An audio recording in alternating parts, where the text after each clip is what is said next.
बऱ्याचदा किती जरी मोजून केलं तरीही अन्न उरतो। भात जर उरला तर आपण फोडणी देऊन खातो किंवा त्याचा जिरा राईस करतो।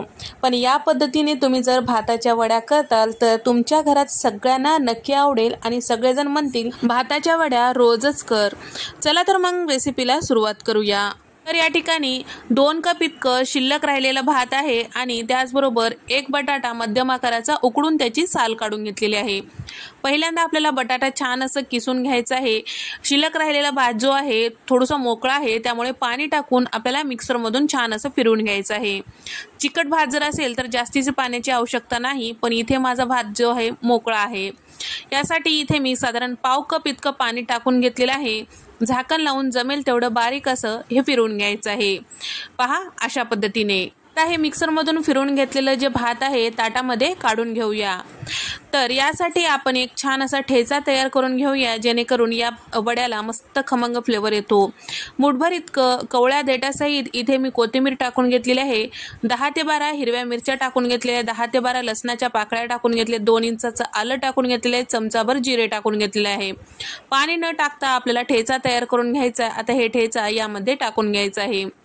तर या ठिकाणी कमी तिखटाच्या होत्या म्हणून मी 10 ते 12 मिरच्या घेतलेल्या आहेत। जर तिखट असेल तर कमी वापरू शकता। पावडर मसाल्यांमध्ये इथे मी अर्धा चमचा हळद, 1 चमचा धने पावडर, चवीपुरतं मीठ टाकून घेतलेलं आहे। तुम्ही जर भातामध्ये मीठ टाकलेलं असेल तर बेताने टाका। या ठिकाणी 3 चमचे इतकं तांदळाचं पीठ यामध्ये टाकून घेतलेलं आहे, तर गच्च भरून चमचा घेतलेला आहे। आता हे सगळं छान व्यवस्थित मिक्स करायचं आहे। लागेल तसं आता आपल्याला बेसन पिठाचा वापर करायचा आहे। तर मिक्सरमधून जेव्हा आपण भात फिरवून घेतो त्यावेळेस कमी पाण्याचा वापर करायचा, जेणेकरून पीठ यामध्ये जास्त लागणार नाही। या ठिकाणी हे सगळं छान व्यवस्थित मिक्स केल्यानंतर इथे मी साधारण अर्धा कप इतकं बेसन पीठ टाकून घेतलेलं आहे। आता हे सगळं छान व्यवस्थित मिक्स करून घ्यायचं आहे। पिठाचा उंडा ज्याप्रमाणे होतो त्याप्रमाणे आपल्याला हे मिश्रण तयार करून घ्यायचं आहे। तर या ठिकाणी मी जेवढं घेतलेलं आहे बेसन पीठ तेवढं याला पुरे झालेलं आहे। छान असं गोळा बनत आहे। आता आपण एका ताटामध्ये हे सगळं पीठ थापून घेऊया। त्यासाठी खोलगट असं इथे मी ताट घेतलेलं आहे, त्याला तेल लावून घेतलेलं आहे। आता हे तयार करून घेतलेलं पिठाचं मिश्रण यामध्ये थापून घ्यायचं आहे। त्यानंतर वरच्या साईडला आपल्याला पांढरे तीळ लावून छान असं थापून घ्यायचं आहे। या ठिकाणी वरच्या साईडला तीळ लावून घेतल्यामुळे दिसायलाही मस्त दिसते आणि खातानाही खमंग लागते। तर तीळ लावल्यानंतर छान असं व्यवस्थित थापून घ्यायचंय।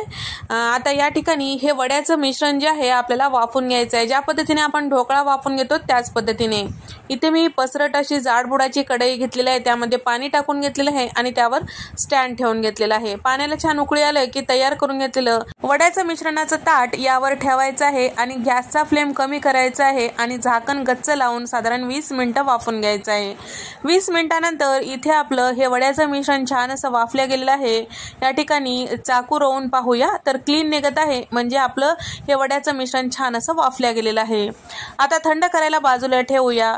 कोमट गरम असते वेळेस आपल्याला हे वड्या जे आहेत कट करून घ्यायचे आहेत। जर तेलाचा जास्तीचा वापर करायचा नसेल तर तुम्ही हे वड्या असं सुद्धा खाऊ शकता। यावर थोडंसं चाट मसाला टाकायचं, मस्त खमंग लागतो।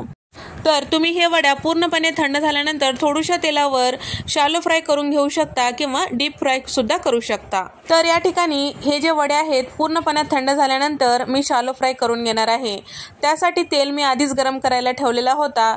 आता तेल छान गरम झालेलं आहे। आता यामध्ये वड्या टाकून घेऊया। या ठिकाणी हे जे वड्या आहेत कमी गॅसवर तळायच्या नाही, मध्यम गॅसवरच तळायचं। तेल छान गरम झाल्यानंतरच वड्या तेलात सोडायच्या आहेत आणि त्याचबरोबर दोन्ही साईडला छान असं लालसर होईपर्यंत तळून घ्यायचं आहे।